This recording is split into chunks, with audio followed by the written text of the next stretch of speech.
accueille avec beaucoup de chaleur Lincha pour ce numéro. Bonjour Lincha. Bonjour. Bienvenue, tu es au lendemain de ton nouveau disque. Est-ce que tu veux bien nous dire un mot là-dessus? Donc c'est vrai que cette année j'ai sorti mon 4e album qui s'appelle Il et moi. Et avant ça, il y avait 3 premiers albums avec une tendance plutôt R&B, même si on pouvait voir déjà ma couleur caribéenne dessus.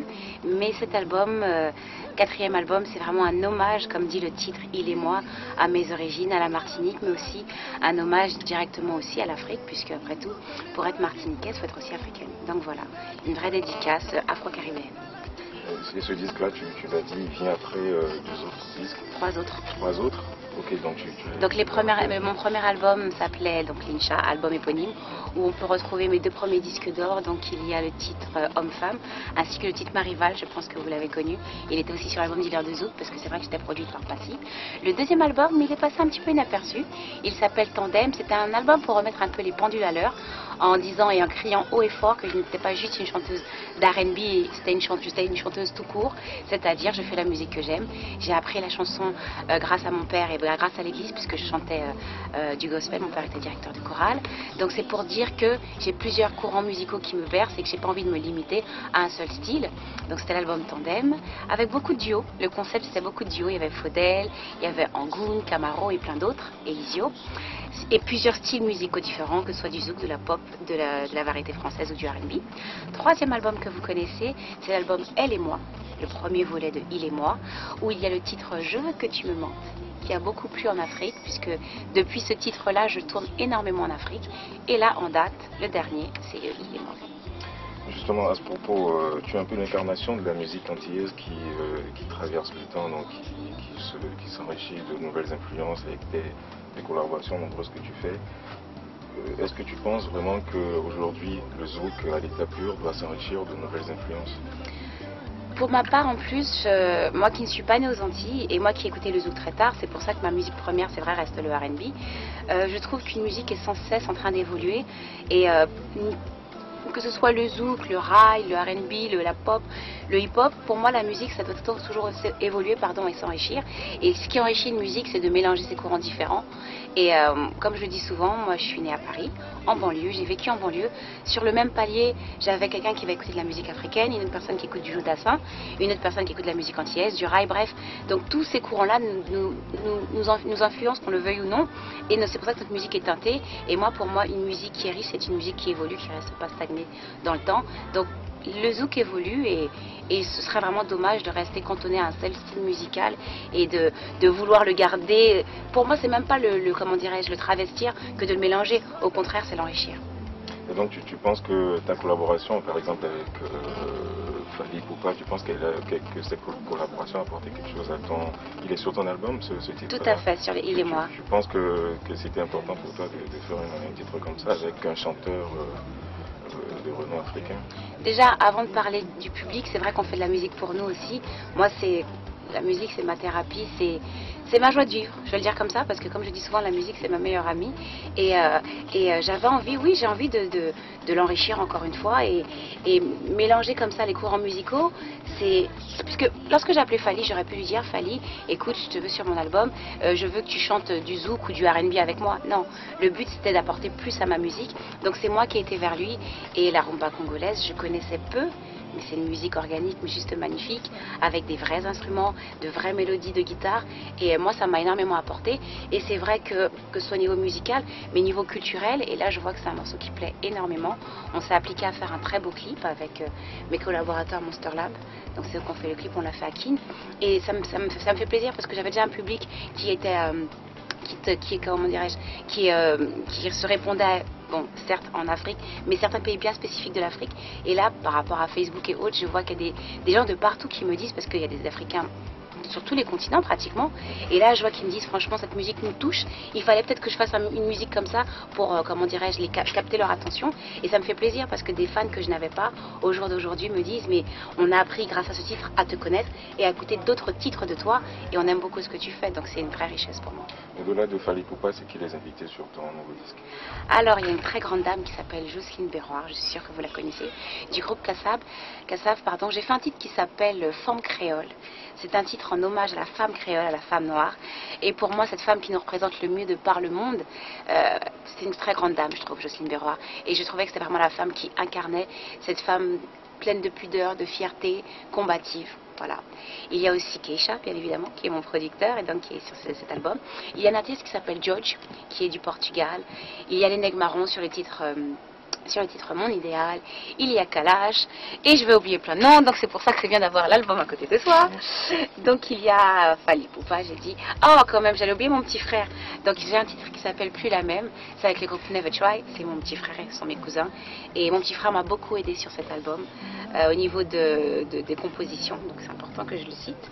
Donc j'ai parlé de George, de Kalash, de Keisha. Et il y a aussi Meni, j'allais oublier le petit Meni. Sur le titre OK, c'est un titre qui fait un peu compas, je l'appelle compas Zouk Love R&B. Voilà, un petit mélange.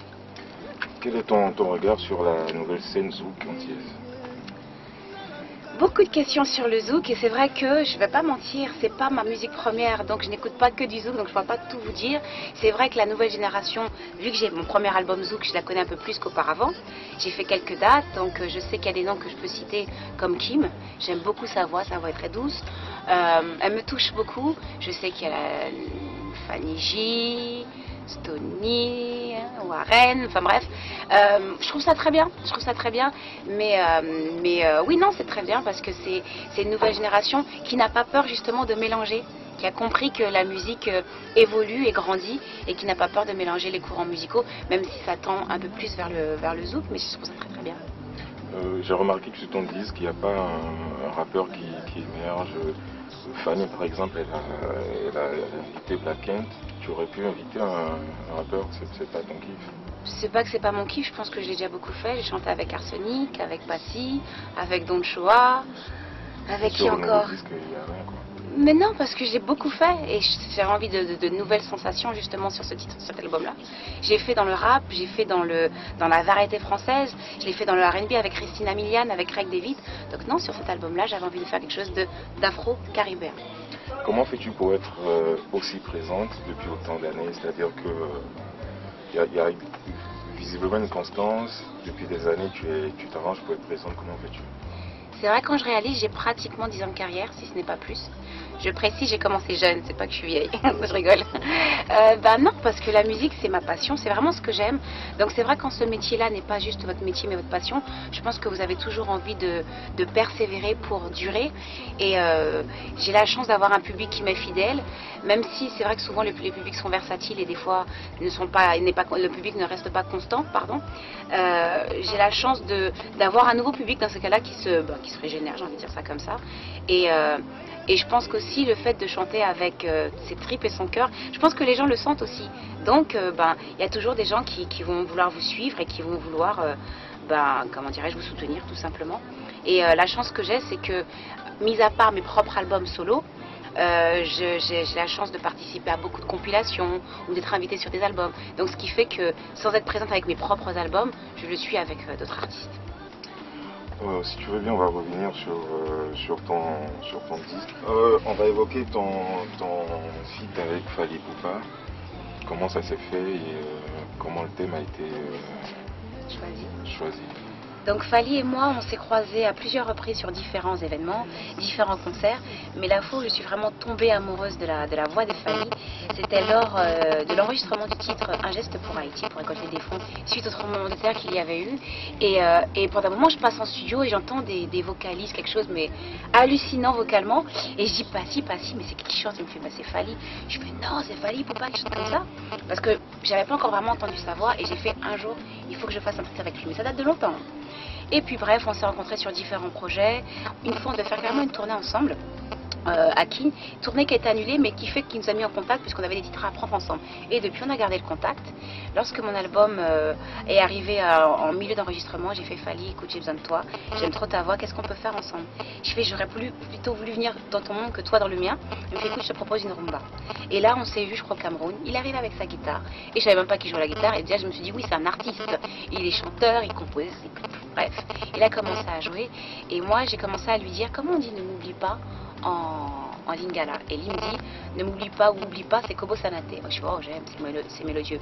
Parce que comme je le disais justement, mon album, donc, Il et moi, parle de thèmes qui me sont propres. Et Kobo Sanate, j'ai voulu parler d'une histoire d'amour. En fait, des fois, deux personnes s'aiment. Il y a vraiment le courant, elles s'aiment, mais elles ne peuvent pas être ensemble parce que ou elles sont promises à quelqu'un d'autre, ou elles sont déjà mariées, ou bref, la vie fait qu'elles ne peuvent pas être ensemble car elles risquent d'être jugées par les hommes ou tout simplement parce qu'elles n'ont pas le droit. Bref. Et dans ce titre, donc, je raconte une histoire d'amour impossible et le titre dit Dieu fait un autre monde, un monde parallèle où nous aurons le droit de nous aimer sans être jugés. Et donc, dans ce titre, je dis que je n'ai que mes rêves, en fait, pour être près de cette personne-là. Et c'est triste parce qu'on se dit même, hélas, est-ce que c'est dans l'autre monde, carrément dans la mort, qu'on sera ensemble? Donc, c'est un titre positif. Donc, on dit seulement à Dieu, crée-nous un monde parallèle. Donc, voilà le titre Kobo Sanate. Et on a clippé à Kinshasa au mois de mai. Et je suis contente parce que c'est la première fois que je clippais, en fait, en Afrique. Voilà. Et au-delà de Fally Ipupa, est-ce qu'il va t'arriver de faire d'autres chansons avec des chanteurs africains? Est-ce que tu en connais qui t'intéressent? Je connais beaucoup, j'aime beaucoup, j'aime Ismaëla. J'ai fait un titre avec Mewe aussi, il y a 2 ans, donc j'avais déjà fait... J'aime cette collaboration-là, et comme je dis souvent, j'aime mélanger les cultures musicales différentes, donc oui, c'est prévu. Et je pense qu'après cet album-là, justement, ce qui sera prévu, c'est de faire carrément ce que j'appelle mon tour d'Afrique. J'ai envie de faire... comment dirais-je, une collaboration avec chaque artiste qui me touche dans différents pays d'Afrique. J'aime aussi le Kwakenza, j'aime beaucoup ce qu'ils font, enfin ce qu'il fait. Voilà. Donc non, franchement, c'est vraiment dans mes projets à venir. Et une grande scène à Cotonou bientôt? Ben écoutez, on m'a proposé une scène en fin d'année, je vais voir si tout se tient, mais franchement j'espère. Normalement, si tout se passe bien, je reviens en fin d'année avec Youssoupha. Une grande scène prévue. Bon écoutez, si ça se fait pas là, Inch'Allah ça se fera après, je n'en doute pas une seconde. Donc en tout cas il y a une tournée qui est prévue sur toute l'Afrique avec mes partenaires justement Biopharma. Je suis l'égérie d'une marque qui s'appelle Biopharma qui est distribuée dans 17 pays d'Afrique et je suis très très fière parce que ça a été touchant pour moi de voir qu'ils prennent une Antillaise parce que encore une fois pour beaucoup de personnes il n'y a pas de différence dans les Antilles, l'Afrique c'est la même chose. On est tous noirs et j'ai été très fière qu'ils me prennent comme égérie. Donc voilà, donc je risque très prochainement de faire ma tournée en partenariat avec eux. Tu es quand même consciente de ce que tu dégages, quoi, comme... je ne veux pas dire sexy, mais bon, tu vois, tu es souvent pas mal dénudée quand même. Franchement, tant que moi ça part pas dans la vulgarité, j'ai aucun problème avec cela, j'assume qui je suis, j'assume ce que j'ai.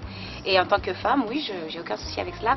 Maintenant, lorsque vous me parlez de nudité, je vois très bien à quoi vous faites allusion. Je pense que... Sur la fin du morceau, je veux que tu me montres, tu vois, à la fin, dans l'eau et tout. Oh, moi je pensais même pas à ça. Oh, tu pensais à quoi, toi? Je suis dans l'eau, c'est normal, dans l'eau. Mais dans l'eau, on n'est pas nu forcément, non? Ah, mais je suis pas nue, vous avez vu quoi? On a vu tout un torse nu quand même. Hein. Un torse nu? De dos quand même. Oui, de dos. Et alors? On voit un dos. Qu'est-ce que c'est un dos? On a vu devant nu? Non. Donc un dos, qu'est-ce que c'est un dos? Ce n'est rien un dos. Si on avait vu autre chose, oui, je serais posé des questions. On a vu un dos. Dans la vie de tous les jours, tu es comme ça, tu es comme ça, tu aimes bien... Je ne suis pas dos à l'air tous les jours, il fait froid, surtout à Paris. Allumeuse en griffe? Non, pas du tout, non, surtout pas allumeuse. Non, mais par contre, j'ai aucun problème avec la nudité du corps tant que c'est pas vulgaire et ça reste sexy. Par contre, je pensais qu'on allait parler plus de mon album. Là, par rapport à la nudité. Non, par rapport à la nudité de l'album, par rapport à la photo. Je pensais que c'était à ça que tu faisais allusion en fait, quand tu me parlais de nudité. Et justement, moi par contre, je veux bien en parler. On a vu mieux, je vais dire. Moi, par contre, c'est important pour moi d'en parler parce que c'est pas une nudité gratuite. C'est pour ça que je voulais en parler.